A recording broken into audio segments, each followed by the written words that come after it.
இந்த Poco F7 பற்றி ஏகப்பட்ட கேள்விகள். நான் ஒரு வீடியோ ஸ்பெக்க வச்சு போட்டதுக்கே பார்த்தீங்கன்னா கமெண்ட்ஸில் நிறைய பேர் என்னை அடின்னு அடிச்சிங்க. ஓகே, இல்லை தெளிவாக நான் அந்த வீடியோவில் என்ன சொல்லியிருந்தேன் அப்படின்னா, இந்த மாதிரி போக்கோ F7 பெர்ஃபார்மன்ஸ்லேயும் பேட்டரிலையும் கிங்காக இருக்கும். ஆனால் இது ஆல்ரவுண்டர் ஃபோன் கிடையாது. கேமராவில் இது பெரிய வித்தக்காரெல்லாம் கிடையாது. ஆனால் பிராண்ட் தரப்புலேருந்து இது சூப்பர் கேமரா ஃபோன் அப்படின்ற மாதிரியும் சொல்கிறாங்க அப்படின்றத சொல்லியிருப்பேன். அதுக்கு நிறைய பேர் போக்கோவில் கேமரா எப்படி இருக்கும் தெரியுமா அப்படின்னு சொன்னீங்க. நிறைய பேர் அதில் மதர் போர்டு இஷ்யூ வரும்னு சொல்லியிருந்தீங்க. நீங்கள் சொல்லியிருக்கிறது கரெக்டு தான் பிரதர்ன்றது சொல்லியிருந்தீங்க. தெளிவாக இந்த ஃபோனில் இன்றைக்கி முழு ரிவ்யூ எல்லாமே பார்க்க போகிறோம். முக்கியமாக கேமரா லோ லைட்லேயும் டே லைட்லேயும் எப்படி பெர்ஃபார்ம் பண்ணுது அதையும் தெளிவாக பார்க்க போகிறோம். நீங்களே பார்த்துட்டு என்ன ஏதுன்றதை சொல்லுங்கள். ஓகேவா?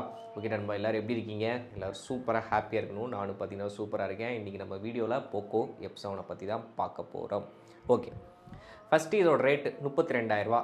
லான்ச் அப்போ பார்த்தீங்கன்னா ஆஃபர்லாம் வச்சு உங்களால் 2,000 பேங்க் கிரெடிட் கார்டை வச்சுலாம் வாங்கும்போது பார்த்தீங்கன்னா -30,000 கிடைக்கும் அப்படின்ற மாதிரி போட்டிருந்தாங்க. Original price 32,000. ஓகே, டிசைன் எப்படி இருக்குது அப்படின்றத பார்த்தீங்கன்னா கையில் ஃபோனை ஹோல்ட் பண்ணும் போது கொஞ்சம் அகலமான ஃபோனாகவும் கொஞ்சம் ஹெவியாகவும் தெரியுது. ஆனால் மேனேஜ் பண்ணிடலாம், ரொம்ப ஹெவிலாம் சொல்லிட மாட்டேன். சென்டரில் பார்த்தீங்கன்னா மெட்டல் ஃப்ரேம் மாதிரி யூஸ் பண்ணியிருக்காங்க. பேக்கில் கிளாஸ். இங்கே அந்த ஸ்னாப்ட்ராகனோட சிம்பிள் கொஞ்சம் கேமிங் ஸ்மார்ட் ஃபோன் மாதிரியும் மெஷர் பண்ணியிருக்காங்க. கேமராவை அப்படியே பார்ட்டிசிபேட் பண்ணி பிரிக்கிற மாதிரி பார்த்தீங்கன்னா கோல்டெல்லாம் போட்டிருக்காங்க. போக்கோ அப்படின்ற லோகோ இருக்குது, பார்க்குறதுக்கு நல்லா இருக்குது. இதுலேயே இன்னொரு வேரியண்ட்டும் இருக்குது. ஆனால் இதுதான் நிறையா பேர் பார்த்திங்கன்னா லிமிடெட் எடிஷனை தான் எல்லோரும் தேடிட்டு இருக்காங்க. ஏன்னா அது கொஞ்சம் யூனிக்காக சூப்பராக பார்த்திங்கன்னா பண்ணியிருக்காங்க. Okay, display 6.83 inch 1.5K resolution கொண்ட AMOLED display. In display fingerprint ஸ்கேனரும் இருக்குது. ஸோ டைரக்ட் சன்லைட்டில் யூஸ் பண்ணும் போது கூட டிஸ்பிளே நல்ல பிரைட்டாக இருக்குது. அதுக்குன்னு இந்த ஃப்ளாக்ஷிப் லெவலில் எதிர்பார்த்துறாதீங்க. ஈஸியாக ஃபோன் கால் மெசேஜெலாம் வரும்னா யார் என்னன்று படிக்கிற அளவுக்கு பார்த்தீங்கன்னா பிரைட்டான கொடுத்துருக்காங்க. 3200 நிட்ஸ் வரைக்கும் பீக் பிரைட்னஸ் லெவலில் போகும்னு சொல்லியிருக்காங்க. அது மட்டும் இல்லாமல் HDR10+ சப்போர்ட்டும் பார்த்திங்கன்னா இருக்குது. ஸோ டிஸ்பிளேவை பொறுத்தவரைக்கும் நல்ல பெரிய டிஸ்பிளே, படம் பார்க்குறதுக்கு கேம் விளாட்றதுக்கெலாம் பார்த்திங்கன்னா சூட்டபுளாக இருக்கிற மாதிரி பக்காவாக பண்ணியிருக்காங்க. டிஸ்பிளேயில் எந்த ஒரு பஞ்சாயத்துமே கிடையாது. இந்த ரேட்டுக்கு உண்மையிலே ஒர்த்தான டிஸ்பிளேவாக பார்த்திங்கன்னா பண்ணியிருக்காங்க. ஸோ அந்த விதத்தில் ஹேட்ஸ் ஆஃப். டிஸ்பிளே சூப்பராக பண்ணியிருக்காங்க. அது மட்டும் இல்லாமல் பெசில்லாம் பாருங்கள், எல்லா பக்கமும் ஈவனாக பார்த்திங்கன்னா இருக்கும். கீழே பார்த்திங்கன்னா பெருசாக, மேலே குட்டியாக, சைடில் ஒரு சைஸ் அப்படி இல்லை, நாலா பக்கமும் ஒரே மாதிரி பார்த்திங்கன்னா கொடுத்துருக்காங்க. ஸோ அந்த விதத்தில் பாராட்டணும். டிஸ்பிளே 100% இந்த ரேட்டுக்கு ஒர்த்து. அடுத்தபடியாக பேட்ரி உண்மையிலேயே கல் மாதிரி நிற்கிது. பேட்ரி ஒரு ஃபோன் காலை நான் போடணும், நான் சேல்ஸில் இருக்கேன், ஜொமேட்டோ ஸ்விக்கி ஓட்டுறேன், எனக்கு பேட்ரி நிற்கணும் அப்படின்னா நீங்கள் தாராளமாக வாங்கலாம். ஒரு நாள் அசால்ட்டாக நிற்கும். நான் செக் பண்ணி 2 நாள் இருக்குது. இது வரைக்கும் அந்த ஃபோனை அன்பாக்சிங் பண்ணி சார்ஜ் போட்டது தான். அது வரைக்கும் நான் திருப்பி சார்ஜ் போடல. கல் மாதிரி நிற்கிறாப்புல. இத்தனைக்கும் நான் 1/2 மணி நேரம் கேமரா டெஸ்ட்டில் எடுத்தேன், காலையில் ஒரு 8:30 வாக்கில். ஸோ அப்படின்றமே பார்த்தீங்கன்னா ஃபோன் கல் மாதிரி நிற்கிது. So battery 7500 mAh battery, 90 watts fast charging support பார்த்திங்கன்னா இருக்குது. அது கூடவே ரிவர்ஸ் சார்ஜிங். இந்த ஃபோனில் ஒரு கேபிளை போட்டு இன்னொரு ஃபோன் ஏறினா 22.5 வாட்ஸ் வரைக்கும் ரிவர்ஸ் சார்ஜிங்கு சப்போர்ட் இருக்குது. ஸோ அந்த விதத்தில் பேட்ரி உண்மையிலே அருமையாக சூப்பராக பண்ணியிருக்காங்க. பேட்ரியும் இந்த ஸ்மார்ட் ஃபோனுக்கு மிகப்பெரிய plus. 7500 mAh battery, 90 watts fast சார்ஜிங்னால எப்படினாலும் 1.5 மணி நேரத்தில் பார்த்திங்கன்னா ஃபுல் சார்ஜ் ஆகிடுது. ஸோ பஞ்சாயத்தே வேணாம், பேட்ரி தாறுமாறு. அடுத்தபடியாக processor Snapdragon 8S Gen 4 processor பார்த்திங்கன்னா யூஸ் பண்ணியிருக்காங்க. கேமிங்காக இருக்கட்டும், மல்டி டாஸ்கிங்காக இருக்கட்டும், எல்லாத்துக்குமே பார்த்திங்கன்னா சூப்பர். நான் வச்சுருக்கிறது Xiaomi 14CV. இதில் 8S Gen 3 இருக்குது. இதுவுமே பார்த்திங்கன்னா கேமிங் எல்லாத்துக்கும் இருக்கும். ஆனால் இந்த ஃபோனோட மிகப்பெரிய ட்ராபேக் பேட்டரி தான். ஒரு நாளைக்கு நான் 3 தடவை சார்ஜ் போடுறேன். ஆனால் இதில் பேட்டரி கிங்கு, பெர்ஃபார்மன்ஸ்லேயும் இதை விட கூட சூப்பர். அடுத்தபடியாக மெயினாக கேமரா பற்றி நான் சொல்லியே ஆகணும். Xiaomi 14CV தான் வின்னர். நான் ஷார்ட்ஸில் சொல்லியிருப்பேன், கம்பேர் பண்ணி சொல்கிறேன்னு. செல்ஃபியாக இருக்கட்டும், பேக் கேமராவாக இருக்கட்டும், போர்ட்ரேட் ஷாட்டாக இருக்கட்டும், எல்லாத்துலேயுமே Xiaomi 14CV தான் வின்னர். அப்போ இது மொக்கையா ப்ரோ அப்படின்னு கேட்டிங்கன்னா, நம்ம அதுக்கு தான் டே லைட்டு, லோ லைட்டில் எல்லாத்துலேயும் ஃபோட்டோ சாம்பிள்ஸ் தான் எடுத்திருக்கேன். அதை நீங்கள் பார்த்துட்டு வாங்க. இப்போது நம்ம போக்கோ F7ஓட லோ லைட் கேமரா டெஸ்ட்டை தான் பார்க்க போகிறோம். ஸோ கேமரா ஹார்ட்வேர் எந்த அளவுக்கு இருக்குது அப்படின்றத மெயினாக செக் பண்ணுறதுக்கு லோ லைட்டில் செக் பண்ணால் தான் பார்த்திங்கன்னா நமக்கு ரிசல்ட்டுன்றே தெரியும். ஸோ போக்கோ F7 பொறுத்த வரைக்கும் ப்ரைமரி 50 மெகாபிக்சல் வித் OISோடு கொடுத்துருக்காங்க. 8 மெகாபிக்சல் அல்ட்ரா வைடு. செல்ஃபிக்கு பார்த்திங்கன்னா 20 மெகாபிக்சல் கேமரான்றது கொடுத்துருக்காங்க. கேமரா செட்டப்பை பொறுத்த வரைக்கும் ஃபில்டர் ஆப்ஷன்ஸ் எல்லாமே பார்த்திங்கன்னா ஆஃபில் தான் வைக்க போகிறேன். அதே மாதிரி எல்லாமே ஒரிஜினல் மோடில் வச்சு தான் எடுக்க போகிறோம். ஸோ இந்த சேச்சுரேஷனை கூட்டுறது, இந்த ஃபில்டர் மோடை ஆன் பண்ணுறது, இது எல்லாமே நேச்சுரல், அதாவது டிஃபால்ட்டில் வச்சு தான் எடுக்க போகிறோம். அப்போ தான் கரெக்டான ரிசல்ட் பார்த்திங்கன்னா கிடைக்கும். ஸோ செல்ஃபியில் வந்து பார்த்திங்கன்னா 0.8x அப்படின்றத லைட்டாக ஒரு ஒயிட் ஆப்ஷன் வந்து கொடுத்துருக்காங்க. ஸோ 1x இருக்குது, ஒயிட் இருக்குது. அதே மாதிரி பேக் கேமராவில் 0.6xன்றது அந்த 8 மெகாபிக்சல், 1xன்றது 50 மெகாபிக்சல். அதே 50 மெகாபிக்சல்லேருந்து 2x டிஜிட்டலாக வந்து ஜூம் போகும். இது வந்து ஆப்டிக்கல் ஜூம் கிடையாது, டிஜிட்டல் ஜூம். ஓகேவா? ஃபோட்டோஸை பொறுத்த வரைக்கும் இந்த மாதிரி இருட்டில் வச்சு எடுக்கும்போது ஆட்டோமேட்டிக்காக பார்த்திங்கன்னா அந்த சற்று ஸ்பீடு வந்து அட்ஜஸ்ட் ஆகிக்குது. இப்போ பார்த்திங்கன்னா 2 செகண்ட் வரைக்கும் சற்று பொறுமையாக இருந்து தூரத்தில் என்ன இருக்குன்ற அந்த லைட்டு நல்லா உள்ளே வாங்கிட்டு அந்த ஒரு சற்று சிலே அந்த இருட்டை பொறுத்து 1 செகண்டோ 2 செகண்டோ மாறுது. அதுக்கப்புறம் இமேஜ் வந்து பார்த்திங்கன்னா ப்ராசஸ் ஆகிட்டு நமக்கு தெரிய வருது. அதை நம்ம ஆஃப் பண்ணி எடுத்தோம்னா ரொம்ப இருட்டாக தான் தெரியும். இப்போ டிடெக்ட் ஆகுதா?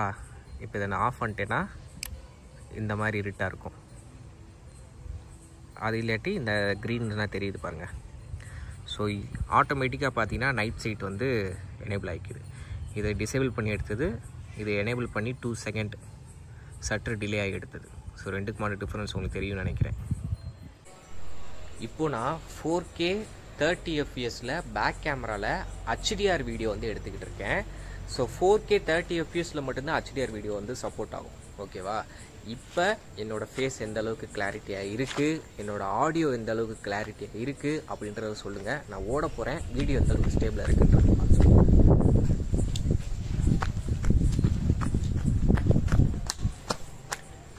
ஸோ எப்படி இருந்துச்சு அப்படின்றத கமெண்டில் சொல்லுங்கள்.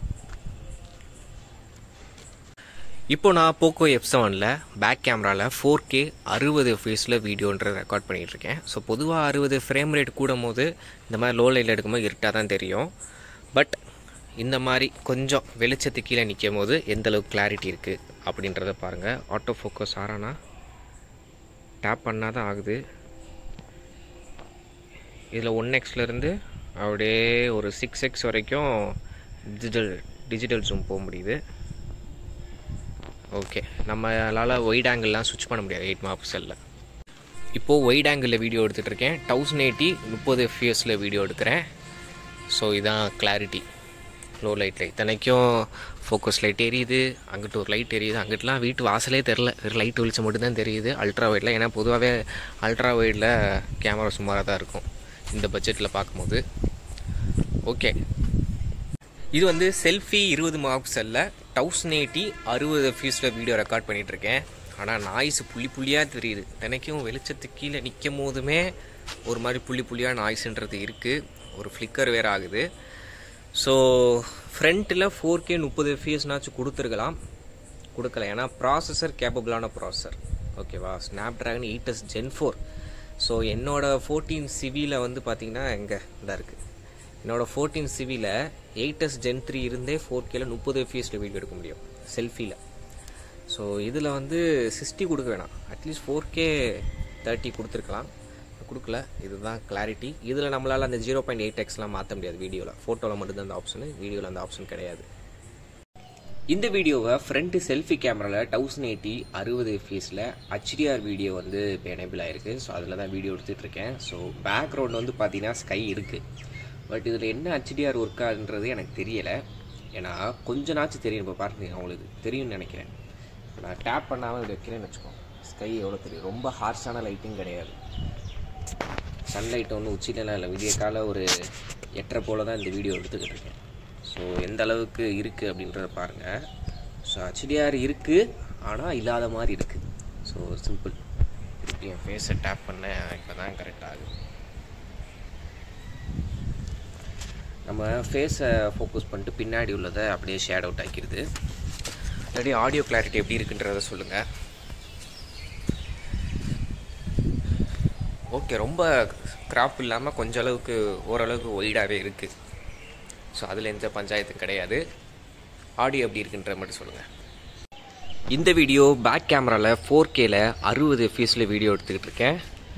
ஸோ இதோட கிளாரிட்டி எப்படி இருக்குது, ஸ்டேபிளாக இருக்கா அப்படின்றத சொல்லுங்கள். நான் ஓடுறேன், வீடியோ எந்த அளவுக்கு ஸ்டேபிளாக இருக்குது அப்படின்ற பாருங்கள். இப்போயும் அதே பேக் கேமராவில் 4K 60 fps தான் வீடியோ எடுத்துகிட்டு இருக்கேன். ஏன்னா ஃபேஸ் தெரியும் போது தான் நம்மளை ஃபோக்கஸ் பண்ணுதா இல்லை சுற்றி உள்ள எல்லாத்தையும் ஃபோக்கஸ் பண்ணி கரெக்டாக காட்டுதான்றது தெரியும். ஏன்னா ஃப்ரண்ட்டு செல்ஃபி கேமராவில் ஃபேஸை மட்டும் டெலிட் பண்ணிட்டு பேக்கில் உள்ளதை வந்து ஃபேட் அவுட் பண்ணிடுச்சு. ஸோ பேக் கேமரா எந்த அளவுக்கு அவுட்புட் தருது அப்படின்றத பார்த்துட்டு சொல்லுங்கள். பின்னாடி உள்ள மரம்லாம் தெரியுதா, ஸ்கை வந்து ப்ளூ கலராக தெரியுதா, இல்லை வெள்ளை கலரில் ஃபேட் அவுட் ஆகுதா, HDR ஒர்க் ஆகுதா என்னன்றதை நீங்களே பார்த்துட்டு கமெண்ட்ஸை சொல்லுங்கள். இது வந்து பேக் கேமராவில் 1080 30 fps ஒயிட் ஆங்கிளில் வீடியோ எடுத்துகிட்ருக்கேன். ஏன்னா ஒயிட் ஆங்கிள் வந்து 8 மாப்ஸில் தான் கொடுத்துருக்காங்க. பட் இருந்தாலும் டே லைட் கண்டிஷனில் நல்லா பெர்ஃபார்ம் பண்ணுதா அப்படின்றத செக் பண்ணேன். ஏன்னா லோ லைட்டில் ஒயிட் ஆங்கிள் வந்து ஓகேவாக தான் இருக்கும் இந்த பட்ஜெட் செக்மெண்ட்டில் எல்லா பிராண்ட் ஃபோனுமே. ஸோ அதனால் டே லைட்டில் ஒயிட் ஆங்கிள் எப்படி இருக்குது, யூஸ் பண்ணுற மாதிரி இருக்கா அப்படின்றத சொல்லுங்கள். ஏன்னா பொதுவாக வ்ளாகிங் பண்ணுறவங்களுக்குலாம் பார்த்தீங்கன்னா ஒயிட் ஆங்கிள் ரொம்ப யூஸ்ஃபுல்லாக இருக்கும். ஏன்னா இது வந்து ஒரு பெர்ஃபார்மன்ஸில் பீஸ்ட்டாக இருந்தாலும் கேமராவில் ஓரளவுக்கு மேனேஜ் பண்ணால் இந்த ப்ரைஸிங்க்கு ஓகேன்னு சொல்லலாம். ஸோ ஒயிட் ஆங்கிளோட அவுட்புட் எப்படி இருக்குது அப்படின்றத சொல்லுங்கள். இந்த வீடியோ வந்து ஷூட் ஸ்டெடி அப்படின்னு ஒரு மோடு வந்து கொடுத்துருக்காங்க. 1080 தான் ரெக்கார்ட் ஆகுது. ஸோ இது வந்து எந்த அளவுக்கு இருக்குது, ஸ்டேபிளாக இருக்குமா அப்படின்றத சொல்லுங்கள்.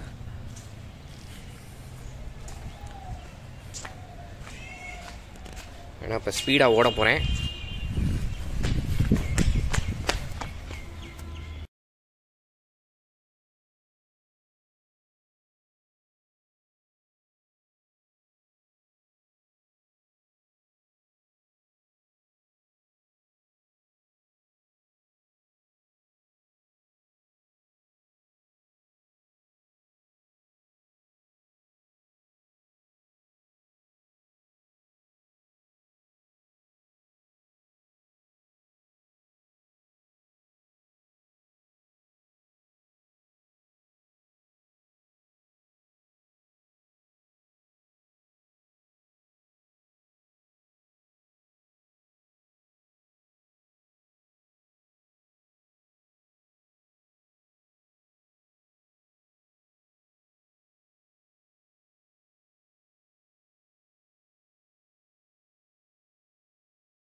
ஓகே, கேமரா சாம்பிள்ஸ்லாம் பார்த்துருப்பீங்க. உங்களுக்கே ஒரு ஐடியா கிடச்சிருக்கும். நான் என்னோடய எக்ஸ்பீரியன்ஸை ஷேர் பண்ணியிருக்கேன். உங்களுக்கு அந்த கேமரா சாம்பிள்ஸ்லாம் பார்க்கும்போது சாட்டிஸ்ஃபைடாக இருக்குன்னா வாங்குங்க. ஏன்னா சில பேர் எனக்கு கேமிங் தான் முக்கியம், கேமரா சுமாராக இருந்தால் போதுன்னா உங்களுக்கு சூட்டபிள்.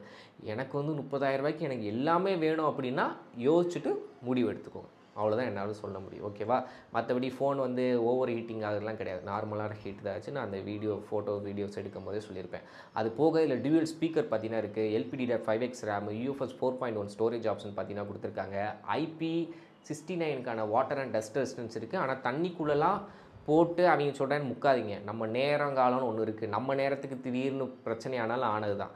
மழை தண்ணி பட்டாலோ தெரியாதனமாக டம்ளர்லேருந்து தண்ணி கொட்டினாலோ உங்கள் ஃபோன் பொழைக்கும். ஸோ IP ரேட்டிங் கொடுத்துருக்காங்க. ஓவராலாக இந்த ஸ்மார்ட் ஃபோனோட ப்ளஸ் மைனஸ் அப்படின்னு பார்த்தீங்கன்னா, ப்ளஸ்ன்றது டிஸ்பிளே, பேட்ரி, பெர்ஃபார்மன்ஸ். மைனஸ்ன்றது அந்த ஒரு இடத்துல என்னென்னா, இந்த ப்ளோட்வேர்ஸ் இருக்குது. அதை நம்ம அன்இன்ஸ்டால் பண்ணுற மாதிரி தான் கொடுத்துருக்காங்க. அதனால் அது கூட பிரச்சனை இல்லை. நம்ம செலக்ட் ஆல் கொடுத்து பார்த்திங்கன்னா எல்லா ஆப்பையும் நம்ம அன்இன்ஸ்டால் பண்ணிக்கலாம். ஓகே. அடுத்த மைனஸ் அப்படின்னா, இந்த போக்கோவை பொறுத்த வரைக்கும் இப்போ ரீசெண்ட் டைமில் இந்த மதர் போர்டு பஞ்சாயத்துகள் வருது. ஆனால் எல்லா ஃபோனுக்கும் வருமானு கேட்டால் கிடையாது. நம்ம வாங்குறதுல ஏதாவது பிரச்சனையாச்சுன்னா திருப்பி சர்வீஸ் இருக்கும், பில்லை தூக்கிட்டு அலைகிற மாதிரி இருக்கும். அது 3வது விஷயம், கேமரா இந்த ஃபோனில் வந்து அந்தளவுக்கு பிரமாதமாக இல்லை. அந்த ப்ரைமரி சோனியோட IMX882 சென்சார் வந்து ப்ரைமரி கேமரா சூப்பராக வேலை செய்யுது. லோ லைட்டில் கூட அந்த ஷட்டர் ஸ்பீடோட டைம் அதிகரித்து எடுக்கிற ஷாட்டும் நல்லா தான் இருக்குது. பட் ஒரு vlogging ரிலேட்டடாக வாங்குறீங்க அப்படின்னா செட் ஆகாது. ஃபோட்டோகிராஃபிக்கு ப்ரைமரி லென்ஸ் நல்லாயிருக்கு, போர்ட்ரேட்டாக இருக்கட்டும், வீடியோஸாக இருக்கட்டும். ஆனால் அல்ட்ரா வைடும் சரி, செல்ஃபி கேமராவும் சரி அந்த அளவுக்கு பெர்ஃபார்மன்ஸ் பண்ணலை. இது என்னோட கருத்து. இதுதான் நான் லைவாக எக்ஸ்பீரியன்ஸ் பண்ணதை நான் உங்கள்கிட்ட ஷேர் பண்ணுறேன். வேறு எதுவும் கிடையாது. நான்லாம் சொல்லியிருக்கேன், போக்கோ ஷியோமி ஃபோன்லாம் எனக்கு பிடிக்கும். போக்கோ F1 நான்லாம் தடவை 3 வருஷம் யூஸ் பண்ணியிருக்கேன். ஸோ நான் எந்த ஃபோனுக்கும் சொம்பு அடிக்கிறது கிடையாது, இதுவும் பண்ணுறது கிடையாது. என்னோடய ஒப்பீனியனை நான் உங்களுக்கு சொல்கிறேன். ஏன்னா எல்லாத்துக்குமே ஒவ்வொரு ஒப்பீனியன் இருக்கும். நான் சொல்கிறது தான் கரெக்டுன்றதை நான் இங்கே எப்பயுமே நான் முன்னிறுத்தலை. என்னோடய ஒப்பீனியனை நான் சொல்கிறேன். உங்களுக்கு அதான் சொல்கிறேன் இல்லை, உங்களுக்கு இந்த பட்ஜெட்டுக்கு இந்த கேமரா அவுட்புட் பிடிச்சிருக்குன்னா தாராளமாக வாங்கலாம். ஒவ்வொருத்தருக்கும் ஒவ்வொருவோட சாட்டிஸ்ஃபேக்ஷன் லெவல் இருக்கும். அதை அச்சீவ் பண்ணும்போது அவங்களுக்கு பிடிச்சதை வாங்க போகிறீங்க, அவ்வளோதான். ஸோ என்னோடய ஒப்பீனியன் இது தான். 32,000 ரூபாய்க்கு இது ஒருத்தான்னு கேட்டிங்கன்னா, பெர்ஃபார்மன்ஸில் ஒருத்து, பேட்டரியில் ஒருத்து, டிஸ்பிளேல ஒருத்து, கேமராவில் மட்டும் ஆவரேஜ். இதுதான் என்னோடய ஒப்பீனியன் போக்கோ F7 பொறுத்த வரைக்கும். நீங்கள் என்ன நினைக்கிறீங்க அப்படின்றத கமெண்ட்ஸை சொல்லுங்கள். மறக்காம பேஜை ஃபஸ்ட் டைமாக பார்க்குறீங்க அப்படின்னா ஃபாலோ அண்ட் சப்ஸ்கிரைப் பண்ணிட்டு பாருங்கள். ஓகே நண்பா, தேங்க்யூ, பை பை.